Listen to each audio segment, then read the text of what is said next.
Today marks 1719 day of day lessons, day reflections, and today I want to reflect about temptations, about environment, because I think that's such an interesting thing that people sometimes could call themselves weak, but they are not weak. They're just processes, and an environment that they're in is sabotaging them. And I think that if you really want to succeed in a big way, you not need just to develop your willpower. What you need to develop is the processes, systems, and an environment that actually allows you and elevates you to succeed. So today we'll really speak about 7 truths regarding environment and what we're able to do to really position ourselves for success. So number one, every temptation reveals what you value right now, not what you say you value. It means that when you have some certain identity, you have something that you like, something that you love, you tempted to do those things. For example, that I love sports, so I have a lot of temptations to go and play. Sometimes maybe it's not the best thing to do. Maybe there is maybe focus on major things because sports could become a temptation that is minor thing. But in general, when you look into other things, that what you attempted to, that means that you something enjoy, and I think that we realize that okay, I said it. I certain things I would like to want, and certain things I would like to not like. For example, sweets. I love sweets. I am tempted to go to sweet aisle and buy something sweet, but I know that's not good for me. And I think that is sometimes we really say that I value health. That's what they say that I value, but what I'm tempted to. Maybe I'm tempted to say no to gym. Maybe I'm tempted to really go and eat the junk food. Maybe I'm tempted to do. So, do you really actually value that? Because I think that what you value, temptations follow on that as well. Because your calendar, your bank account will actually show what you value. That when you look into your calendar, how your schedule is, what you booked in, what other things that non-negotiables. Because sometimes I have to say that my health is non-negotiable, but when you look into what you never miss. Some kids can never miss maybe uh, playing games, maybe seeing friends, maybe something that. What are the non-negotiables you never miss? Because sometimes when you look, oh, I sometimes I negotiate with my gym, but if you say that your non-negotiable is health, but you negotiate with your gym, how that shows up? Number two, most people don't fail because they're weak. They fail because they keep giving themselves access. And that's again back to environment. That means if you're really addicted to sweets like I am, I love sweets. Like I need to work on that. But I know that if I love sweets, what I need to do is not go to the sweet aisle. When I go to a grocery store, I don't go to where there are sweets because I don't put myself in an environment where are a lot of sweets. And it's partly is that I'm not weak, but the willpower is saying no. But if your willpower is used on pursuing different things and your willpower is already low, especially in the evening, in the morning you potentially say no. But in the evening when the energy is low, the everything is low, at that moment if willpower is low, we might say yes to the things that we would love to say no to. So that means the number one thing is really don't give yourself access. That means that if you love sweets, maybe never have sweets even at home. If you like some bad habits, don't have those easy accessible things to yourself. That's one of the key aspects of achieving great success. People say like, I have more need more discipline. No, you just need to have more opportunities to fail. The less opportunities to fail, you will be better at this. Number three, every decision either strengthens or weakens your identity. And this is interesting that when I look into say that to go to gym, temptation not to go to gym.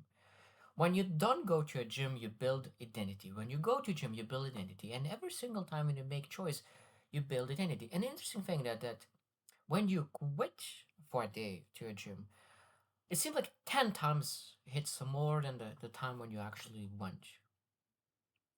And I always knew that saying that just one is never the case. When I used to go to lose weight, I knew that my other friends used to say that, oh, just one sweet, just one something, and I always said no because I knew that I'm pursuing a weight that I need to pursue to be at, and this competition was extremely important for me, I said no. And I always knew that if I say yes one time, most likely it'll be second time and third time and fourth time. It just opens up floodgates. It's almost a crack in a big place, because just sometimes a crack is just and a flood goes through it. So I always knew that just one is not the case. So we need to make sure that we take care of our identity. Number four, your brain is incredible lore. It's interesting that the smarter you are, the more justifiable reasons you might have to really say, oh, I just deserve it. I earn it. It's just money. I will work out. I will work harder. There's so many excuses and things that we can really consider. But I think that again, part of us is really looking to ourselves and say, do I rationalize to do a bad thing? Do I rationalize? And I think that if we catch ourselves doing that, we say, okay, I rationalize. That means that if I rationalize, that means I'm not supposed to do that. And I think that we need to really start first catching ourselves, because if we had a habit by default going into rationalization, now it's time to be aware of it. And when you catch yourself, I think that that's where we're able to really remove. Because I have heard thousands of, even in my own thoughts, supposed to deserve that.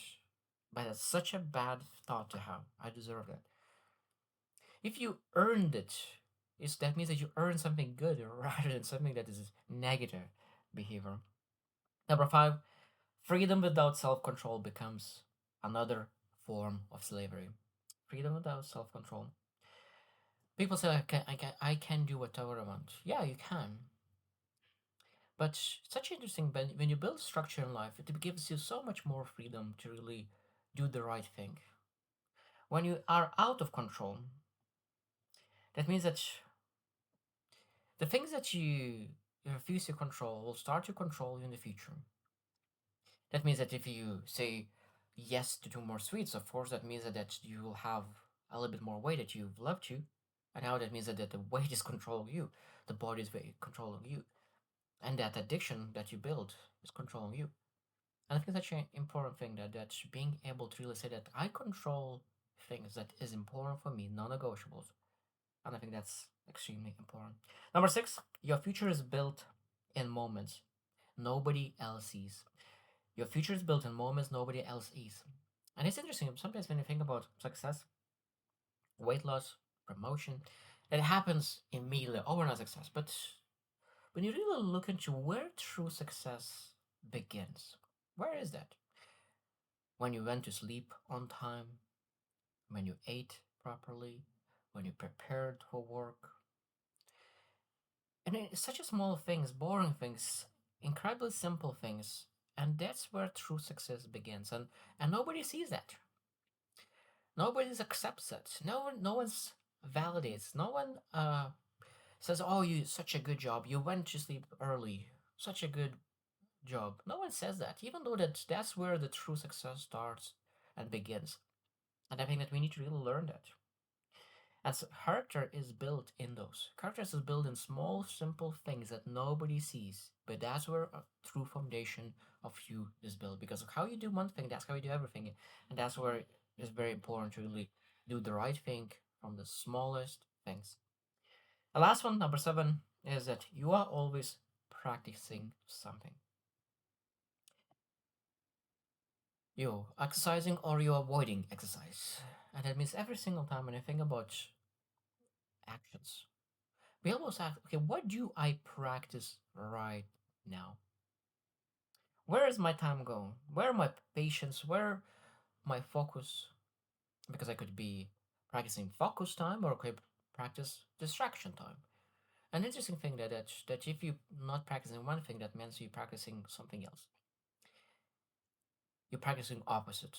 And I think that's extremely important. Sometimes it's easy to say what you don't want, but when you say that what you don't want, most likely that's exactly what you get. And if you say, that, okay, what I want, I don't want this one. So what is the opposite of what I do not want? And I think that probably I've heard it 1,000 times, but it's such an important topic that we do not rise to our goals. We fall to our habits that we practice, and that's extremely important. And those are temptations and environment. is such important things regarding really achieving great success, because that's where people fall or rise. And last thing that I want to mention is that every choice is made easier or harder by choice it makes before. Every choice is made easier or harder by the choice that came before it. That's what I want to say. That means that when you really make choices, and that means if you made a choice not to go to a sweet aisle, so that means you don't need to make the hard choice of should you buy candy or not. If you made a choice not to go to aisle, that means that second choice will not even be there. Because if you made a choice to go to aisle, now it potentially will be a lot of choices. And the last thing that I want to mention is don't build a life that requires constant self control. Build a life where the right choice is the easiest choice. It means the process supposed to be that actually helps you, that is right, supposed to be the easiest. And build a system, a routine that makes the right choice, the easiest choice. That's where true success lies. So I hope you choose to win and see you tomorrow.